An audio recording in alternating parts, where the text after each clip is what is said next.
안녕하세요. 신영어 비결 제4강 진행하겠습니다. 그래서 사실 어떻게 보면 스승이 필요가 없죠. 왜냐면 스승이 바로 자기 자신이야. 스승이 누구예요? 스승이 하나님이야. 스승이 참된 나예요. 그 참된 나라는 걸 하나님이라고 하는 거라고 원래 종교에서는. 이게 스승은 사실은 참된 나가 진짜 스승이라고 하는 거예요.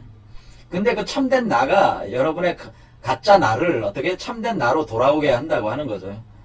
그런 개념이란 말이에요, 지금. 그러니까 가이딩을 해준다고 하는 거예요. 그래서 이런 가이딩이 우리가 수행 과정에서 항상 그 가이딩 받는 그게 있어야 된다고 하는 거예요.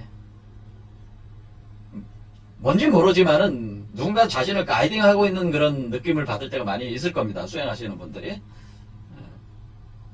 그렇지 않습니까? 자, 이렇게 어떤 가이딩, 그러니까, 한마디로 될 사람은 된다고 하는 거예요. 그러니까 이미 가이딩을 하고 있는 사람은 현실이 어떻든 간에 결국에는 종점에 도달하게 돼 있다고 하는 것, 의미도 있습니다. 그러니까 이 가이딩 된다고 하는 것이 굉장히 중요한 거죠. 그러니까, 홀로 뭐 자기 그 장꾀를 부려가지고 이렇게 수행하는 개념이 아니고, 그래서 이 가이드의 인도를 받으라고 하는 거예요. 가이딩.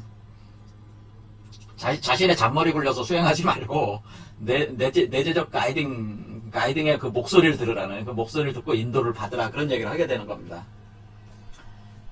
이게 아주 중요한 거죠. 그러니까 이게 사람들이 보통 그 단전호흡한다 뭔다 하시는 분들은 혼자 앉아가지고 어때 호흡으로 무슨 귀를 쌓느니 어떻느니 하면서 그 욕심, 그것도 욕심이란 말이죠. 그런 게 욕심이야.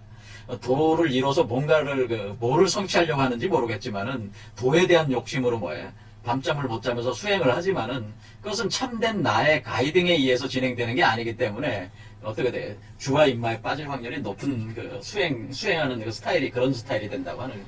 그래서 사실은 가이딩을 따라야 된다고 하는 겁니다. 이게.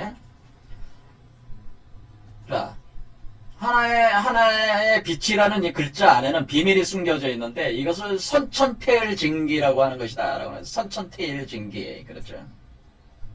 그러니까 지금 여기서는 선천이라고 했죠. 저는 원천이라고 했죠. 그래서 여기서 지금 선도에서 많이 얘기하는 게 선천 얘기를 많이 하게 되는데, 선천은 사실은 이 태을징기라고 했을 때는 그것은 원천의 징기를 얘기하는 겁니다. 선천보다도 더 본질적인 하늘이 있어요.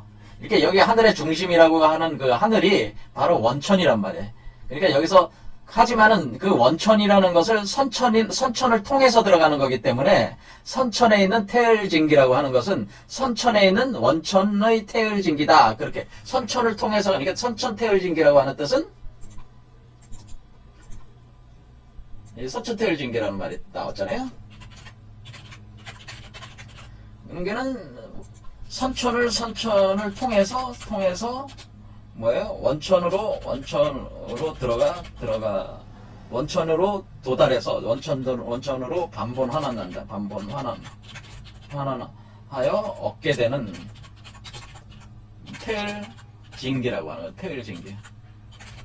그래, 지금 이게 태을징기 상태죠. 이게 태을징기. 황금 메탈체, 그 기가 응고가 된 거잖아요. 응집돼 있는 게 황금 메탈체잖아요. 그 태을징기가 응고가 된 게 요 존재란 말이에요. 응고가 뭉친 게요. 자, 그래서 선철태일징기라고 하는 것이고, 이것을 물속에서 소리를 내며 진동하고 있는 나비다. 제1자, 바로 하나님의 위격이 있는 것이 이것이다. 그러니까 여기서 황금 메탈체를 뭐로 표현했어요? 이거 금속이라는 걸로 가지고 표현하려다 보니까 이것을 나비다 이렇게 표현했다는 거죠. 그리고 여기서는 연이죠. 그러니까 납연자란 말이에요. 그래서 여기서 이제는 그 황금 메탈체라는 말 대신에 금속을 그걸 납이라는 금속으로 됐다. 황금으로 쓰지 않고 납이다 이렇게 했다고 하는 거죠. 그래서 이 황금 메탈체로부터 빛이 방출하면서 또 이 황금 메탈체로부터 어떤 그 우주의 그 생명의 물이 나오는 일종의 그 영원히 목마르지 않는 샘물이 이 몸에서 나오는 거기 때문에 그것을 물속에서 소리를 내면서 진동하고 있는 납이다. 이런 식으로 설명했다고 하는 거예요. 요 상태 자체를. 요 상태에서 지금 뭐냐면, 그러니까 우리가 그 뇌성보와 천존할 때 뇌성이 울리니까 그러니까 여기서 번개가 치면서 빛을 방출을 할 때에 번개가 발출할 때 그 소리가 울려 퍼진다. 막 우르릉 쾅쾅 하면서 먹구름이 몰리고 비가 내리잖아요. 그때 그 비, 그 비가 모이면 어때요? 그것이 하나의 물이 차는 거잖아요. 그와 같은 상태가 된단 말이에요. 그러니까 운행우시한다. 비구름이 모여서 비가 내린다고 하는 거죠. 비가 내리는 개념처럼 여기에는 뭐예요? 빛이 방출하게 되면은 그 빛이 폭출하는 거예요. 번개가 터지듯이 폭출할 때 소리가 울려 퍼지면서 우주 공간으로 나가면서 사람 몸속으로 들어가게 되는데, 그때 뭐예요? 그것이 들어갈 때는, 여러분의 몸속에 빛으로 들어올 때는 그 빛이 물방울로 들어오는 거죠. 비가 내리듯이 들어오는 거예요. 그래서 그것을 여기서는 빛을 방출했지만은 어떻게 돼? 이 사람의 몸에는 뭐로 들어가는 거예요? 영으로 들어가는 영. 이 신이, 이 그 황금 메탈체 이 신이 영으로, 그러니까 이게 왜 영이라는 말을 쓰는 거냐면 이 영이랑 영묘할 영자에 뭐가 있습니까? 영묘할 영자에 여기 물이라는 이 비우자가 있잖아요. 비가 내린다는 뜻이잖아요. 비가 내리면서 3개, 그리고 선천, 후천과 원천 3개의 비를 뿌리는 그런 거죠. 그래서 두 사람, 그러니까 선천과 후천의 존재, 두 존재가 춤을 추는 것 같은 어떤 그런 개념이 이게 영이란 말이에요. 그럴 때 여기가 비우자가 있어요. 이렇게 뭐냐면 이 번개가 치게 되면, 빛이 방출하면 그것에 의해서 먹구름이 모이면서 구름이 모이면서 비가 내리는 현상이 있단 말이에요. 그러니까 그 비가 바로 영이라고 하는, 그걸 영이라고 했다고 하는 거예요. 영. 비가 내리면 적시는 거란 말이에요. 자, 그것은 무엇이 변한 거냐면 결국 빛이 변한 겁니다. 그것도 빛이라는 에너지가 물이라는 에너지로 이렇게 바뀐 거란 말이에요. 그렇게 된다. 그래서 물 속에 있는 나비다, 이렇게 표현한 것이다 라고 하는 거죠.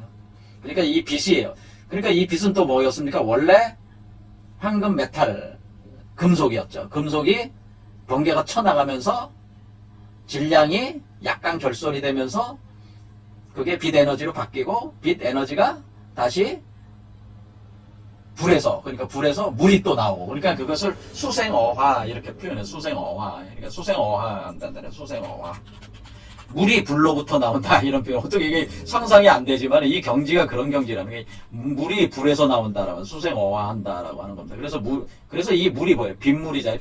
비가 돼서 내리는 게, 이게 영이, 그런 걸 영이라고 한다고 하는 거죠. 우리가 성령이라고 하는 것이 사실은 빛으로 들어와서 비로 내려 들어온다는 거예요. 여러분 몸속으로 촉촉히 적시면서 생명수샘물이 여러분 몸속으로 들어오는 것과 같다. 그것이 감로가 들어오는 것과 같다. 그렇게 또 표현하기도 하는 겁니다. 그래서 회강의 공이라고 하는 것은, 그러니까 소용돌이 치며 돌아가는 빛인 회강의 메커니즘이라고 하는 것은, 공이라는 건 어떤 공법이라고 하는 거죠. 어떤 메커니즘 이렇게 볼 수가 있는데, 이 공법이라고 하는 것은 완전히 뭐라는 거예요? 완전히 어떤 거를 이용하는 건데, 이용하는 건 뭐예요? 거슬러 올라가는 방법을 사용하는 것이다 라고 하는, 거슬러 올라간다. 그러니까 회강이라고 하는 메커니즘은 완전히 거슬러 올라가는 방법을 사용하는 것인데, 이 얘기는 뭐예요?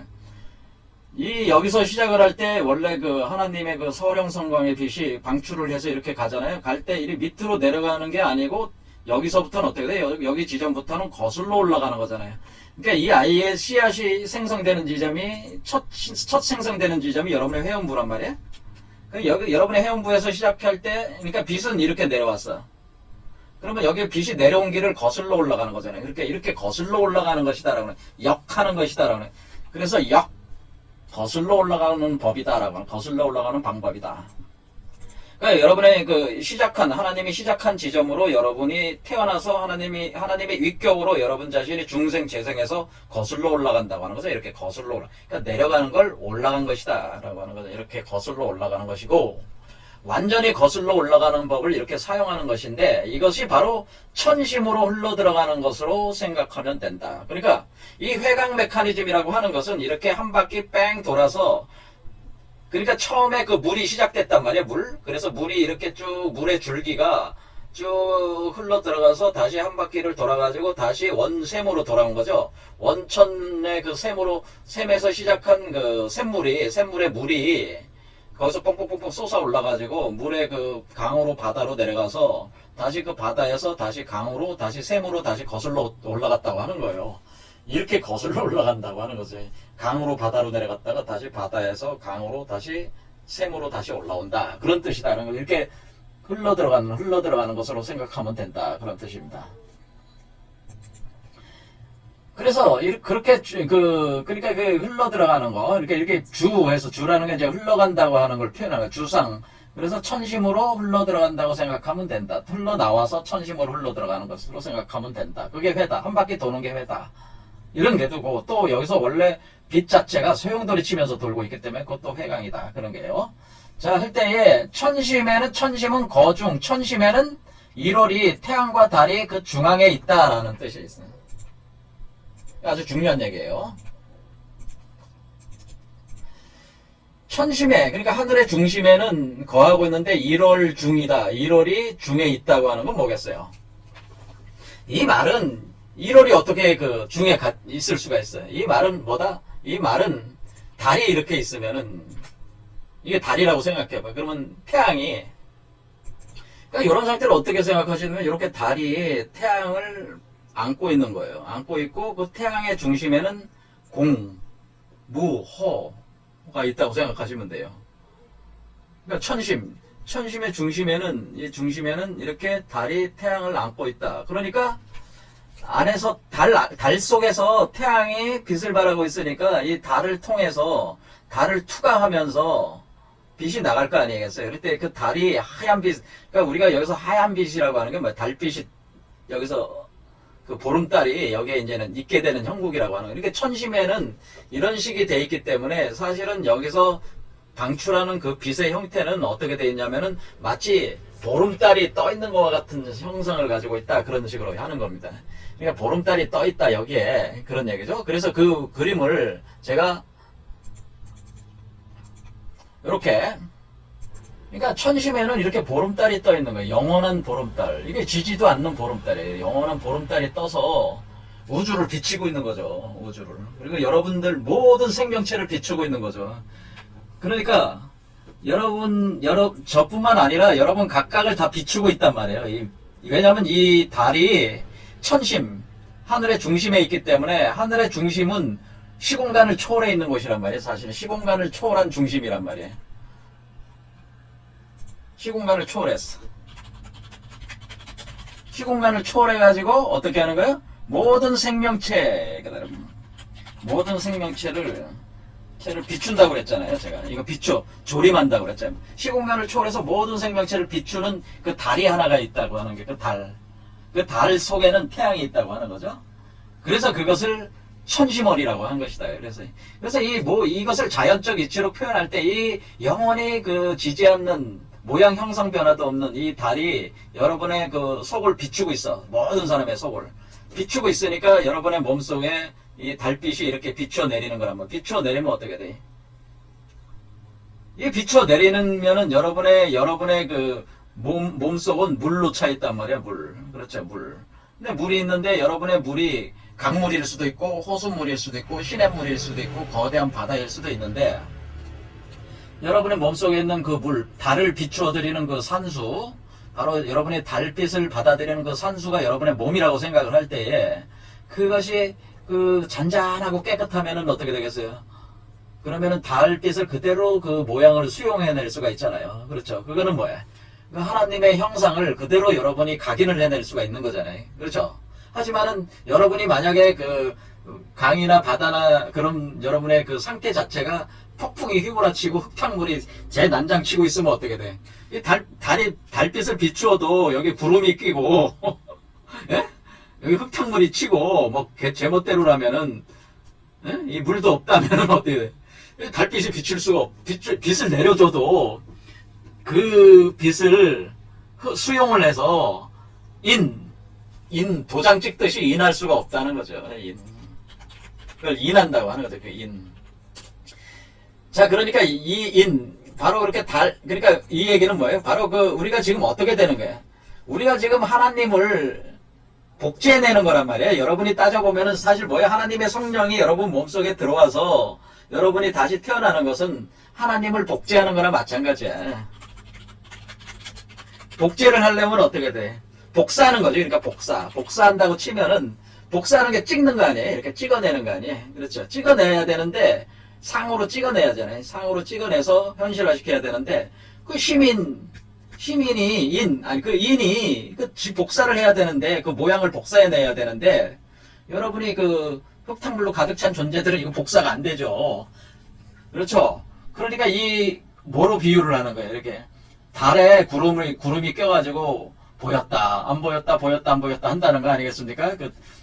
뭐 수행하시는 분들이 표현을 할 때 구름이 껴서 달이 안 보이네 하는 건 뭐야?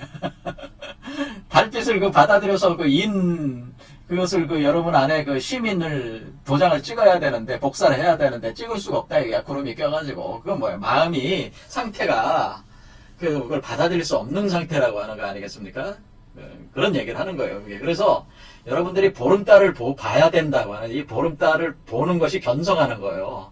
보름달이 떠 있는 게 보여야 된다는 거죠. 이 보름달을 봐야 된다. 그러면 구름이 걷어내고, 여러분의 몸을 걷어낸 뒤에 여러분의 그 상태를 잔잔하고 깨끗한 호수물로 만들어 나가면은 자연스럽게 이렇게 복사가 된다고. 하나님을 복사해내서 자식으로 만들어서 태어나게 한다. 이런 이치로 돼 있다고 하는 거죠.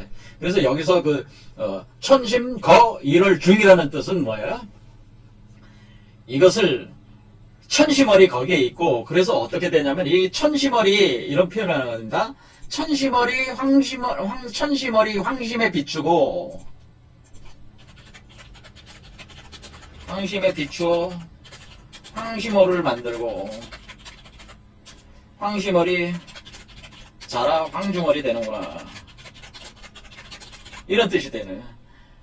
그러니까 천심월이 황심에 비춘다는 것은, 천심월이 여러분의 몸속을 비추면은 이 아이가 형성돼 나오는데, 그것이 바로 황심월이 되는 거, 황심월.